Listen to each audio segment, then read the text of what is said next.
राम, श्री राम सेवा आश्रम की ओर से पिछले कथा में हम लोग वर्णित कर रहे थे कि हम लोगों का जो विवाह संपन्न होता है, कुल देवी देवताएं सभी आकर के गवाह माने देखते हैं उस विवाह को कि इस कन्या और इस वर का विवाह हुआ।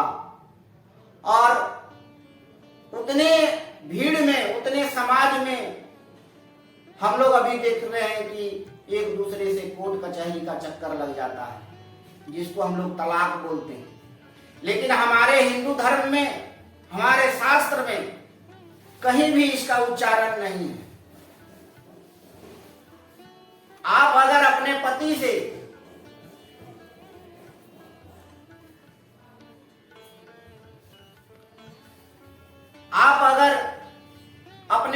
से छल करते हैं, झूठा प्रेम करते हैं, और अगर कोई पुरुष अपने पत्नी से झूठा काम करते हैं, गलत काम करते हैं, अविश्वास करते हैं, तो इसका मतलब है कि आप अपने आप को धोखा नहीं दे रहे हैं। आपके विवाह में जितने भी उपस्थित कुटुंब, देवी देवता, सूर्य, चांद, ब्राह्मण, अग्नि उस बात का प्रतीक है, गवाह है कि आप लोगों ने विवाह किया था। और आज आप विश्वास से हट रहे हैं, उस विवाह को तोड़ रहे हैं, इसका मतलब है कि आप भगवान का तिरस्कार कर रहे हैं, भगवान की जो गवाह है उसका आप विरोध कर रहे हैं। तो क्या हम एक साधारण मनुष्य जिसका तुच्छ, एक जीव के तुच्छ के समान है, तो क्या हम लोग भगवान से भी बड़े हैं जो भगवान को झूठा बतला रहे हैं? तो इस तरह की जो जिसके घर में काम हो रहा है वह बहुत ही नरक में जाते हैं और उनका संसार बिखर जाता है। तो आइए हम इस कथा के माध्यम से बताना चाहते हैं कि इसीलिए जब भी विवाह करें तो घर परिवार, सगे संबंधी, देवी देवताओं का स्मरण जरूर करें। और कम खर्च करके, हम मान लीजिए कि हम गरीब परिवार से हैं, उतना खर्च नहीं है, तो हम थोड़े से कुटुंब को बुलाएंगे, थोड़े ही रिश्तेदार को बुलाएंगे। लेकिन विवाह का जो नियम है, विवाह का जो शास्त्रास्त्र है, विवाह का जो नियम है,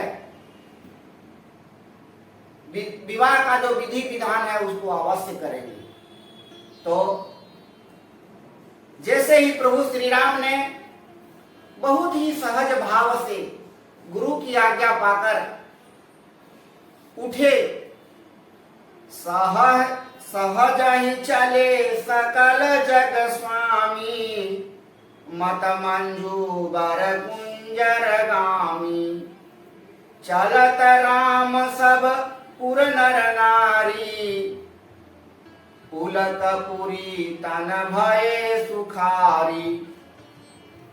समस्त जगत के स्वामी श्री रामचंद्र जी सुंदर मत वाले श्रेष्ठ हाथी किसी चाल से स्वाभाविक ही चले।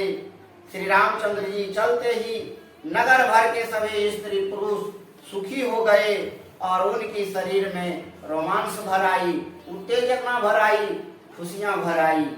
प्रभु श्री राम तो सहज स्वभाव से, वो तो जगत के पालनहार हैं, वो जानते हैं कि आगे का कार्यक्रम क्या है। तब जब प्रभु श्री राम को धनुष की तरफ जाते हुए देखा तो सबके मन में बहुत ही खुशियां होने लगी, बहुत ही तरह तरह की मन की भावना होने लगी कि जितने बड़े बड़े योद्धा, इतने बड़े बड़े शूरवीर इस धनुष यज्ञ में शामिल हुए, जिन्होंने उठाना तो दूर, धनुष को हिला तक नहीं सका, तो ये सुंदर सांवर गोर, ये जो किशोर हैं, क्या इस धनुष को उठा पाएंगे? यह जानकर माता जानकी, सीता के जो माँ हैं, उनको बहुत ही तरह तरह के संकोच हो रहे हैं। तब सखी सहेलियां उनकी लीला को, उनकी जो कार्य हैं उनको महिमा, भगवान की महिमा को सुनाते हैं कि ये वही प्रभु श्री राम हैं, ये वही प्रभु श्री राम हैं जो अयोध्या के नरेश राजा दशरथ के पुत्र हैं, जिन्होंने वशिष्ठ जी, वाल्मीकि जी को तरह तरह के आशीर्वाद दिए हैं और यज्ञ को सफल करने में गुरु विश्वामित्र के साथ आए हैं और बड़े बड़े असुरों को, बड़े बड़े दानवों को संहार किए हैं, ताड़का को वध किए हैं। इन्होंने अपने चरण स्पर्श से पत्थर से नारी बना दिए हैं। यह जानकर उन्हें विश्वास दिलाते हैं और उन्हें यह आत्मा विश्वास को बढ़ाते हैं कि ये वही पुरुष हैं, यही पुरुष हैं जो इस संसार के रखवाले हैं। तब उनके मन में बहुत ही खुशियां हुई, उनकी उम्मीद जागी कि ये प्रभु श्री राम हमारी पुत्री का विवाह के योग्य हैं।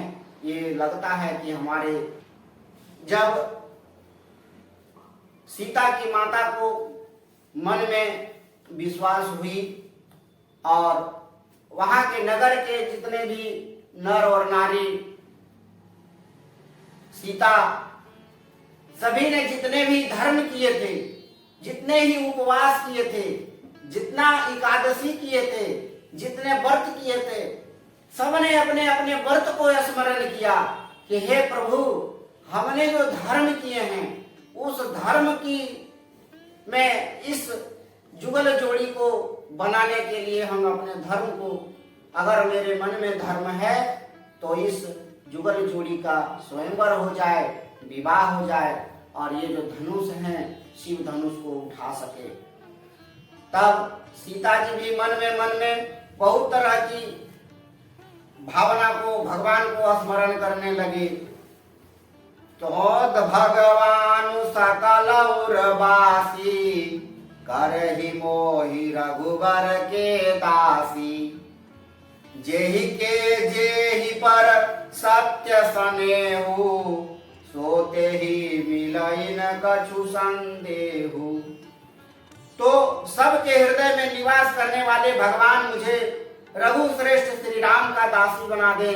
अब देखिए सीता जी भगवान को स्मरण करते हैं कि मैं जितने भी धर्म किया हूँ, पूजा पाठ किया हूँ, एकादशी किया हूँ, व्रत किया हूँ, अगर वो सच्चा है तो प्रभु श्री राम को मेरा दासी बना दीजिए और इनके साथ मेरा विवाह कर दीजिए।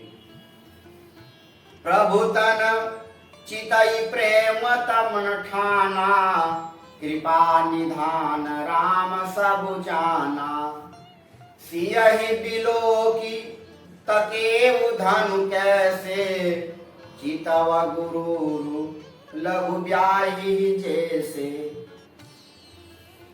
प्रभु श्री राम ने मन ही मन में सीता को बहुत ही व्याकुल देख करके बड़ा ही मन में बिना देर किए हुए प्रभु ने सीता की ओर शरीर को देखकर ठान लिया कि निश्चय कर लिया यह शरीर इन्हीं का होकर रहेगा या रहेगा।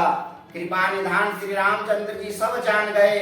उन्होंने सीता जी को देखकर धनुष की ओर ताका और जैसे ही श्री राम जी धनुष की ओर बढ़े तब लखन भ्राता लक्ष्मण जी दोनों ही पैर से,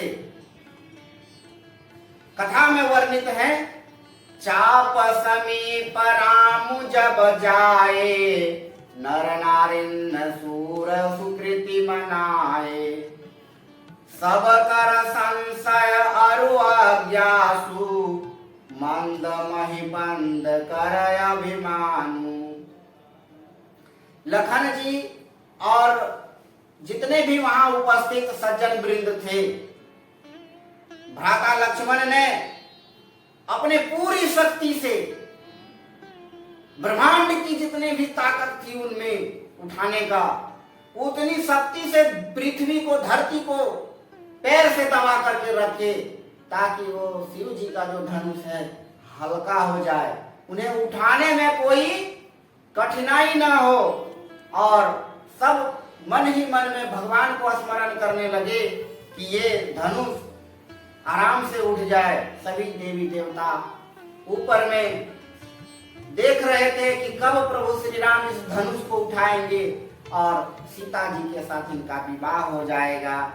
तब प्रभु श्री राम इस तरह से सभी गुरुजन को प्रणाम किए और आगे की कार्य में वो आगे बढ़े।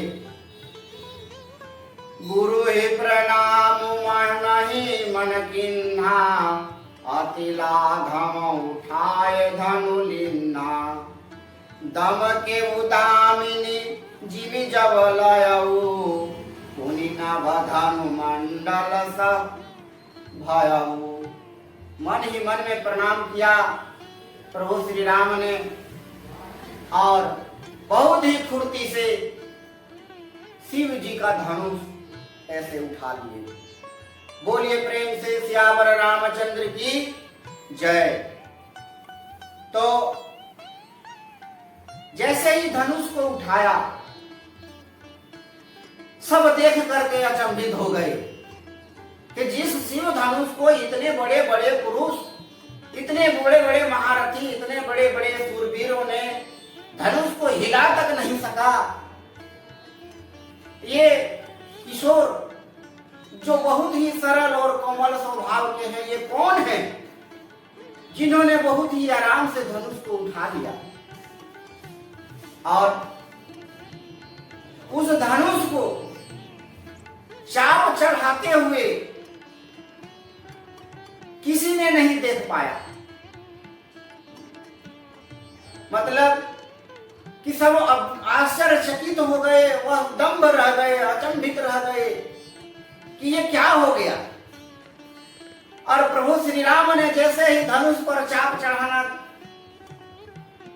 चढ़ाने का प्रयास किया, जैसे ही चाप चढ़ाया धनुष के दो टुकड़े हो गए। सभी और आश्चर्यचकित हो गए कि ये हो क्या रहा है, ये कौन सी शक्ति इस पुरुष में है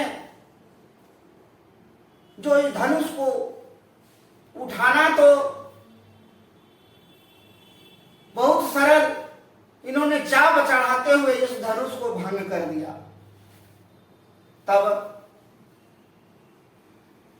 सोरठा में यहां लिखे हैं, शंकर चापु जहाजु सागरु, रघुवर बाहुबलु,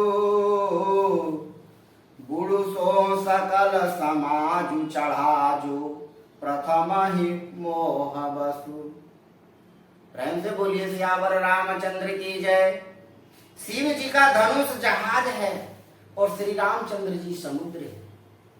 तो समुद्र में तो जहाज चलते ही, तो प्रभु श्री राम जी के जगह में प्रभु श्री राम समुद्र रूपी एक छोटी सी जहाज चलाना कौन बड़ी बात है।